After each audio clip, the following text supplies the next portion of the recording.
What's up, guys? Orcus here, and today we got another video. Today we get to talk about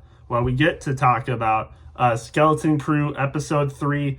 And right off the bat, I would say that this episode was a little bit slower than the first two, in my opinion. I would prefer the first two over this one, because I think this one was just a little bit more adding on to the story. Like, not as much happened in it. I mean, there was still a lot of stuff that happened, but it just felt different than the first two. I felt like the pacing was a little bit weirder.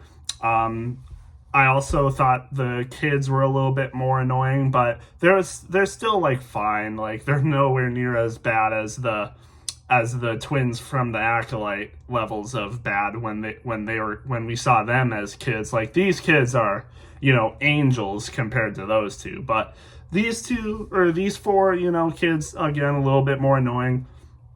Fern especially.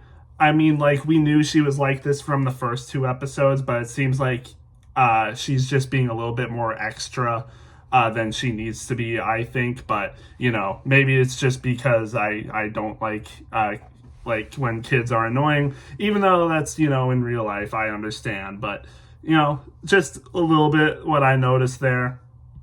Again, it wasn't, I wouldn't consider it filler, but I would say just like not as much happened as the first two episodes. We started off with the parents obviously being concerned for their kids, like where they are and stuff. And then you have the droid that's saying, like, we can't get them because they've crossed the barrier. And we learn in this episode that this planet they're on, we kind of figured this, but this planet they're on is like sheltered from the rest of the galaxy. Like, no other planet, this planet receives zero contact from any other like planet or like people from the outside world. Like, this planet is like literally invisible to every other known planet and civilization. They're completely sheltered. No one else knows about them. And we find out later that when the Jod, I'm pretty sure that's his name, Jod, when he goes to get the kids and they, escape the pirates' place from last episode, they get out, they get the ship back. The pirates try to get them, but they escape, and they go to this like observatory, if you want to call it that. And there's this person that gives them like information where this planet is. Like, she knows all about like all the planets of the world and stuff, and she can figure out like other certain planets. So she figures out this planet At-Aden, and of course we know At-Aden, like, the pirates know about it. It's like an old pirates myth, and apparently this place was sheltered a very long time ago during the days of the Old Republic. So since the Old Republic, this planet has been completely sheltered, and no one else has been able to get there ever since this planet became sheltered. So it's kind of become like an old myth, old legend, old pirate myth, where there's like treasure there. That's like why all the pirates are so interesting, especially this Jod character. And it is revealed, by the way, that this Jod character is the pirate captain that we saw in episode 1. I feel like that was pretty obvious. Everyone knew about that. I didn't expect that they would reveal it so early, but they did. So that was an interesting turn. I thought that'd be like the big, plot reveal. Like, oh, this guy's the pirate guy. I thought that'd be like closer to the end of the show where we'd figure that out. But no, they just say it right here.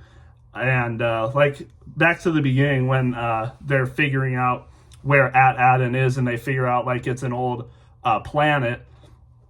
The person that's helping them, it's like a weird owl creature. I thought it was kind of cool. I don't think we've ever seen one in Star Wars before, but it's like a weird owl creature that can speak English. So that was also interesting. But I thought it was cool. She figures out where At-Aden is. She explains like all the stuff. And the kids like barely know anything, of course. Like, they have no idea. Like, they're surprised that there's even 1,000 other worlds in the galaxy. And I'm pretty sure the only planets they say they knew about was Coruscant and Alderaan. And then the person that's like helping them figure out where At-Aden is like, oh, Alderaan. And she's like, oh, you guys didn't know about the war? And they're like, what war? And she doesn't tell them what happened to Alderaan. So I thought that was kind of funny.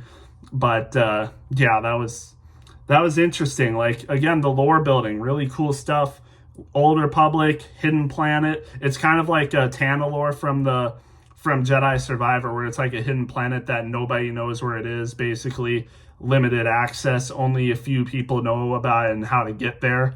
So I thought that was pretty interesting. And apparently there was like 5 or 6 other planets that were like at Adam, but they were all destroyed. So I wonder what that's all about. Maybe we'll find out, but I thought that was pretty interesting. Yeah, just a good lore building. Not really much else to say. Jod kind of reveals once they get the coordinates to add Adam from the person. The person, I'm pretty sure her name was like Kim or something. I'm pretty sure it's pronounced Kim. So like just regular name Kim, but it's spelled weirdly and differently, more like a Star Wars name would be, but it's basically Kim. But she before they come in and find the stuff, she contacts the New Republic to send X-Wings after Jod and arrest him, because apparently there was stuff that happened with Jod and her back in the day. Jod, of course, is revealed to be a pirate, so probably comes back to his pirate past, or maybe he did something else that made Kim weary of him and not like him anymore and not trust him. So while she's giving the coordinates and stuff and like telling them about Ad-Ad, Jod realizes that she's kind of stalling, so he rushes her, he steals the coordinates, and they try to flee from the X-Wings, but the kids figure out like, oh, this guy isn't who he says he is, so they like force him to tell them who he really is. So he reveals he's not really a Jedi, basically, and all that, and basically they force him to like be a part of their crew and to like basically serve them. I feel like this guy isn't going to go along with that for very long. I think he's going to try to get the upper hand on them. We'll see what happens, though. It'll probably come back with his former crew, because we saw Brutus when they were leaving the pirate place where they were in prison. Brutus was there in his gang, which Jod was formerly a part of, and they're going to try tracking him down. So we'll probably, of course, see them in later episodes. I know we do. I just wonder which episode it will be. But we'll just have to wait and see. So yeah, that was basically the end of the episode. You can tell this guy, you could tell this guy from the beginning of the episode was definitely not a Jedi, just based on the way he acted. So it wasn't really that surprising when it was revealed that he wasn't indeed a Jedi. Either he's an actual Force user that isn't a Jedi, or he's just using some tricks to make it look like he has the Force.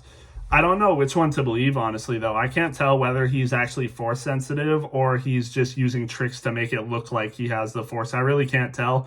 Because honestly, so far, he's only done minor things with the Force, like getting the key, switching off a light, and making noise in the back to distract a prison guard. So he hasn't really done anything significant with the Force yet, so I feel like it could be pirate tricks that he does, but I don't know. We'll just have to wait and see. But again, other than that, not really much to talk about.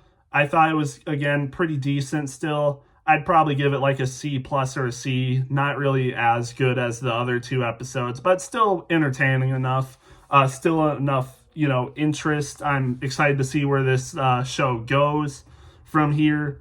And we'll just have to wait and see what happens. But yeah, that's all I have. So we'll see you guys in the next one.